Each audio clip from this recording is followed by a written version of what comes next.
Bonjour, le Data Challenge que nous vous proposons aujourd'hui s'intitule La segmentation de sinusoïdes dans les images des formations sous la surface. Ce Data Challenge est proposé par la société Schlumberger, qui est une société dans le domaine énergétique, de services et équipements pour les entreprises pétrolières. En ce qui concerne le contexte de ce projet, il s'inscrit dans l'un des domaines très importants, que ce soit en géologie ou en interprétation, qui permet de caractériser la sous-surface.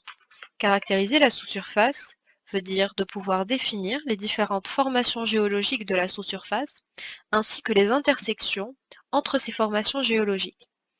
Le fait de trouver ces intersections entre les formations géologiques est une information très importante pour les interprétations du sous-sol. Nous utilisons des outils d'acquisition dans les puits qui sont forés sous terre. Ces outils d'acquisition nous permettent de recevoir des ondes. Elles sont constituées d'un sous-système électromagnétique qui envoie des impulsions par des capteurs à travers la boue dans la formation à une large gamme de fréquences, ce qui permet de produire des images de résistivité. Ce sont les images que vous pouvez voir ici à gauche. Et ces images-là sont des images électromagnétiques de résistivité du sous-sol. Et c'est en interprétant ces images-là que nous pouvons définir ces intersections qu'on appelle dip entre les différentes formations géologiques.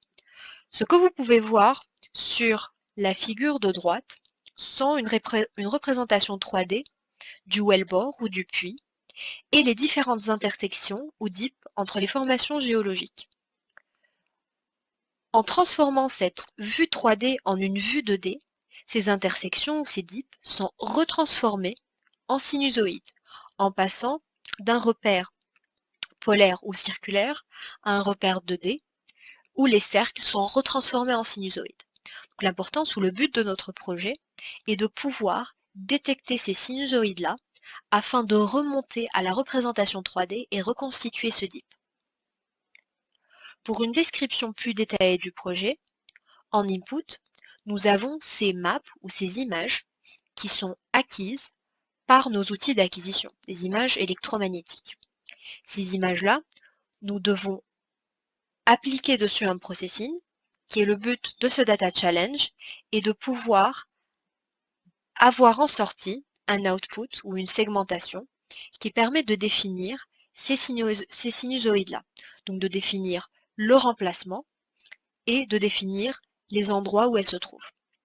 Ainsi, à partir de cette segmentation-là de sinusoïdes, nous pouvons passer à une interprétation, donc à définir l'azimut, qui est l'endroit du maximum ou du minimum de la sinusoïde, ainsi que l'amplitude de la sinusoïde.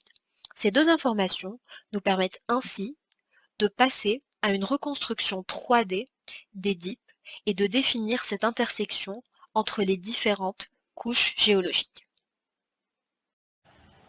Comme nous l'avons dit précédemment, nous aurons en entrée des images dont les valeurs sont des mesures électromagnétiques obtenues par les capteurs et en sortie, nous obtiendrons des valeurs de 0 ou 1, où 1 signifie que le pixel fait partie du sinusoïde et 0 le contraire.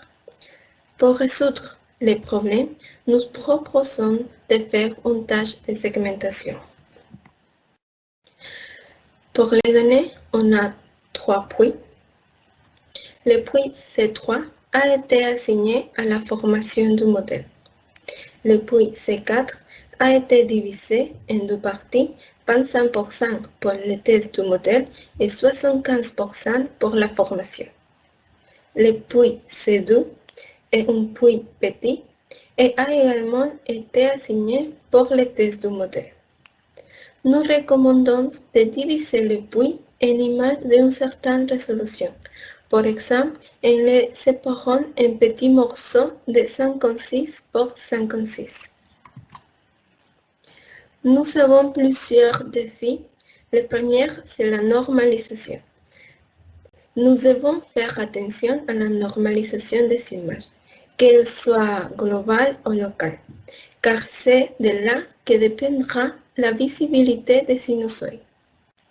Un autre défi est la texture diffuse des sinusoïdes, qui rend sa détection difficile, même pour l'humain. La diversité des amplitudes des sinusoïdes est un autre défi que nous devons relever. Il est important de choisir correctement la taille de patch. Les résultats présents ici ont été obtenus en utilisant CNN. Et pour évaluer, nous avons utilisé un score FA et obtenu 72%.